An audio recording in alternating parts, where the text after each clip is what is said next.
আপোনালোকে কংগ্ৰেছক কেতিয়াও ভোট নিদিব আৰু আপোনালোকে UDFক ৰাইজৰ দলক ভোট নিদিব কাৰণ বিজেপি চৰকাৰটো গঠন হ'বই সেইটো কনফাৰ্ম আপোনালোকে লিখি ৰাখক তাৰ পিছত এতিয়া সেই সকল ব্যক্তিৰ কি হ'ব যিসকল লোকে ঠিক আছে তেওঁলোকৰ সমষ্টিত কংগ্ৰেছক জিকালে বা UDFক জিকালে লাভ কি হ'ব তেওঁলোকৰ অৱস্থা পিছত কি হ'ব তেওঁলোকক কোনে বচাব নমস্কাৰ আসসালামু আলাইকুম আমাৰ অসমৰ শ্ৰদ্ধাৰ সংখ্যালঘু সমাজক মই কেইটামান কথা ক'ব বিচাৰিম অতি গুৰুত্বপূৰ্ণ কথা হয় প্ৰথমটো কথা হৈছে চাওক মই সকলোকে অনুৰোধ জনাম আপোনালোকে কোনেও কংগ্ৰেছক ভোট নিদিব আৰু UDFকো ভোট নিদিব কাৰণ কংগ্ৰেছে কেতিয়াও চৰকাৰ বনাব নোৱাৰে UDFও চৰকাৰ বনাব নোৱাৰিব আৰু যিটো দলে চৰকাৰ বনাবই নোৱাৰিব হেতু দলক ভোট দি পেলাই নিজৰ ভোটটো নষ্ট কৰা নহব জানো আপোনালোকে ভাবি চাব কাৰণ UDFটো কেতিয়াও বনাব নোৱাৰে অহা 500 বছৰ বনাব নোৱাৰে আৰু কংগ্ৰেছে যে আৰু কিমান দিন বনাব নোৱাৰিব হেতু কোনো ঠিক নাই গতিকে আমি আমাৰ ভোটবোৰ কিয় নষ্ট কৰো আমি যেতিয়া ভোট দিমেই আমি চাই চিতি দিব লাগিব কাৰণ মই যেটো দেখিছো পৰিবেশ বিজেপি চৰকাৰ বনাব NDA চৰকাৰ হ'বই গতিকে সকলোকে মই অনুৰোধ জনাইছো আপোনালোকে কংগ্ৰেছক কেতিয়াও ভোট নিদিব UDFকো ভোট নিদিব ৰাইজৰ দলকো ভোট নিদিব ঠিক আছে মিয়া সমাজক লৈ পেলাই এক সাংঘাতিক ষড়যন্ত্ৰ ৰচনা কৰিছে মিয়াসকলৰ ভৱিষ্যত ধ্বংস কৰাৰ চেষ্টা কৰিছে গতিকে আপোনালোকে মোৰ কথাখিনি ভাবি চাব এটো আছিল প্ৰথম কথা আৰু দ্বিতীয়টো কথা চাওক কেইটামান সমষ্টিত জিকাই কি লাভ আছে কক এটা ধৰক কংগ্ৰেছে 15টা সমষ্টিত জিকিলে যেনিবা UDFে যেনিবা 5টা মান সমষ্টিত জিকিলে লাভ কি হ'ল 15টা 5টা 10টা মানিছো তেওঁলোকে 30টা সমষ্টিয়ে ললে যেনিবা কংগ্ৰেছে UDFে ৰাইজৰ দলে কি লাভ কি হ'ব ঘুৰি ঘুৰিটো চৰকাৰখন হে বিজেপিয়ে বনাব বিজেপি AGP যেটো NDA মিত্ৰজোট চৰকাৰটো NDAৰ হ'ব বিজেপিৰ হ'ব তো আমি মিছামিছি 5খন 10খন বা 20খন সিটত তেওঁলোকক জিকাই কিবা লাভ হ'ব নেকি আপোনালোকে কথা ভাবি চাওক কাৰণ তেওঁলোকৰ মাৰ্কেট ভ্যালু নাই এতিয়া বৰ্তমান ঠিক আছে কেইটামান সিট পাব হেতুটো সবেই জানে কিন্তু হেই কেইটামান সিট পালে লাভ কি হ'ব তেওঁলোক কিং মেকাৰো হ'ব নোৱাৰে কোনো চান্স নাই হেহে মই আমাৰ সকলোকে অনুৰোধ জনাম বিশেষকৈ আমাৰ মিয়া সমাজক অনুৰোধ জনাম আপোনালোকে কথাবোৰ ভাবি চাওক এই 5খন 10খন আসনত জিকাই একো লাভ নহব বৰঞ্চ হ'ব কি বিপদ আৰু বাঢ়িব আমাৰ যত জিকাব নহয় আপোনালোকে UDFক বা কংগ্ৰেছক চাব মই মোৰ এটা অনুমান মই কথাটো কৈছো উচ্ছেদ হ'ব কিন্তু ভয়ংকৰ উচ্ছেদ হ'ব কিন্তু আৰু অলৰেডি মুখ্যমন্ত্ৰী ডাঙৰীয়াই ঘোষণা কৰিছে ভয়ংকৰ উচ্ছেদ হ'ব অসমৰ বিজেপিৰ যিগৰাকী সভাপতি ৰাজ্যিক সভাপতি তেখেতেও ঘোষণা কৰিছে ভয়ংকৰ উচ্ছেদ হ'ব কিন্তু তেতিয়া কিন্তু আপোনালোকে নাকান্দিব তেতিয়া আফসোস নকৰিব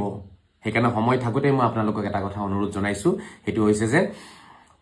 আপোনালোকে কংগ্ৰেছক কেতিয়াও ভোট নিদিব আৰু আপোনালোকে UDFক ৰাইজৰ দলক ভোট নিদিব আপোনালোকে বিজেপিক ভোট দিয়ক যত বিজেপিৰ ক্যান্ডিডেট আছে আৰু যত বিজেপিৰ ক্যান্ডিডেট নাই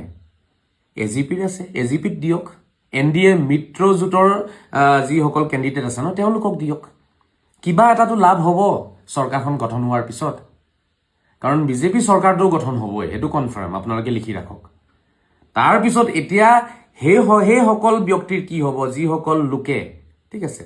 তেওঁলোকৰ সমষ্টিত কংগ্ৰেছক জিকালে বা UDFক জিকালে লাভ কি হ'ব তেওঁলোকৰ অৱস্থা পিছত কি হ'ব তেওঁলোকক কোনে বচাব ৰাহুল গান্ধীয়ে বচাব গৌৰৱ গগৈয়ে বচাব নে আপোনাৰ আজমলে বচাব নে আসাদুদ্দিন ওৱেইছিয়ে বচাব যোৱা 5টা বছৰ যে ইমান উচ্ছেদ হ'ল তেওঁলোকে ৰখাব পাৰিছেনে ৰখাব পাৰিলে নে আপোনালোকে কক আপোনালোকৰ ঘৰ ভাঙি দিলে বহুতৰে ঠিক আছে মাটি আপোনালোকৰ কি কৰিলে আপোনালোকৰ মাটি ঘূৰাই ললে চৰকাৰী মাটি ঘূৰাই ললে তেওঁলোকে কিবা কৰিব পাৰিছেনে যোৱা 5টা বছৰ তেওঁলোকে একো কৰিব নোৱাৰিলে মাত্ৰ ফটা লেকচাৰ মাৰিলে এইবাৰো আপোনালোকক তেওঁলোকে ফটা লেকচাৰ মাৰি আপোনালোকক ভোট কিটা লয় মাত্ৰ নিজে বিধায়ক হোৱাৰ এটা মানে সপোন দেখি আছে নিজে পাৱাৰত থাকিব লাগে নিজে বিধায়ক হ'ব লাগে হেয়াই তেওঁলোকৰ আশা আৰু ইয়াতকে বেছি তেওঁলোকৰ কোনো এজেন্ডাও নাই কোনো তেওঁলোকৰ কোনো ধৰণৰ পৰিকল্পনাও নাই বাস নিজে কেনেকে নিজৰ চকীখন বচাব পৰা যাব হেই চিন্তা কৰি আছে আজমল বাহিনীয়ে আৰু কংগ্ৰেছৰ লিডাৰবোৰে নিজৰ চকীখনহে বচাব বিচাৰি আছে গতিকে মই অসমৰ মিয়া সমাজক মই অনুৰোধ জনাই আছো নিজৰ ভৱিষ্যত যদি সুৰক্ষিত কৰিব বিচাৰিছে, নিজৰ ল'ৰা ছোৱালীৰ ভৱিষ্যত যদি সুৰক্ষিত কৰিব বিচাৰিছে, অহা 5 বছৰ যদি শান্তিত থাকিব বিচাৰিছে, তেতিয়াহ'লে কংগ্ৰেছ ত্যাগ কৰক আৰু ৰাইজৰ দল আৰু UDF একদম সম্পূৰ্ণৰূপে আপোনালোকে এইবোৰ বাদ দি পেলাই, ঠিক আছে, য'ত বিজেপি কেণ্ডিডেট আছে বিজেপিক ভোট দিয়ক, আৰু য'ত বিজেপিৰ কেণ্ডিডেট নাই, য'ত আপোনাৰ AGPত আছে AGPত দিয়ক, ঠিক আছে, নিৰ্দলীয় কোনোবা আছে ভাল ব্যক্তি তাত দিয়ক, ঠিক আছে, আপোনালোকে সেইখিনি কৰক। ভৱিষ্যতে কিবা নহয় কিবা এটা ৰাস্তা মুকলি থাকিব, মুখ্যমন্ত্ৰীৰ লগত কিবা এটা আলোচনা কৰিব পৰা যাব, অলপ হ'লেও তেওঁৰ পৰা দয়াৰ আশা কৰিব পৰা যাব। আপোনালোকে যিমান ভাবিছে নহয় অসমৰ মুখ্যমন্ত্ৰী ডাঙৰীয়া, সিমান আপোনালোকে ভাবাৰ দৰে বেয়া মানুহ নহয়। তেখেতৰ অন্তত দয়া আছে, মায়া আছে, ৰহম আছে, কৰম আছে। তেখেতে নিশ্চয় আশীৰ্বাদ দিব আৰু তেখেতে নিশ্চয় মৰম কৰিব, অলৰেডি মৰম কৰিছে। আৰু কিমান হাজাৰ হাজাৰ আমাৰ মিয়া মহিলাই অৰুণোদয় পাইছে, 9,000কে টকা পাইছে, 10,000কে আত্মগোটৰ কিবা টকা পাইছে, আৰু বিভিন্ন আঁচনি পাইছে তেওঁলোকে। 1200 টকাকেতো পায়ে আছে, চাউল দালিটো পায়ে আছে। গতিকে তেখেতে আৰু আমাক কি কৰিব, আৰু মৰম কৰিব, কিন্তু আমিও সেই হিচাপে ভোটটো দিব লাগিব। যদি আমি ভোটে নিদিওঁ, আমাক কি কাৰণে আমাক তেওঁ মৰম কৰিব, কিয় কৰিব? গতিকে কথাবোৰ ভাবি চাব। আৰু চবতকে ডাঙৰ কথা হৈছে, এনেকুৱা দলত আপোনালোকে কেতিয়াও ভোট নিদিব, এনেকুৱা দলক যিটো দলে কেতিয়াও চৰকাৰ বনাব নোৱাৰিব। চৰকাৰ বনাব নোৱাৰিব মানে আপোনাক বিপদত পেলাব, ভোটটোতো আপোনাৰ লৈ ল'ব, যে আমি চৰকাৰ গঠন কৰি তোমালোকক উচ্ছেদ বন্ধ কৰি দিম, আমি চৰকাৰ গঠন কৰি এইটো কৰিম সেইটো কৰিম। চৰকাৰ গঠন কৰিব পাৰিলেহে কৰিব, যদি চৰকাৰ গঠন কৰিব নোৱাৰে তেতিয়া কি হ'ব?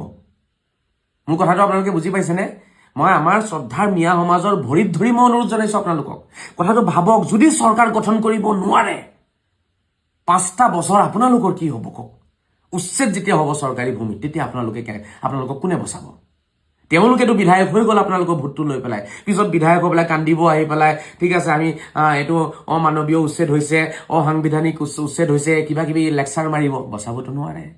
বুলডোজাৰ ৰখাবতো নোৱাৰে, কাৰণ সেই বুলডোজাৰ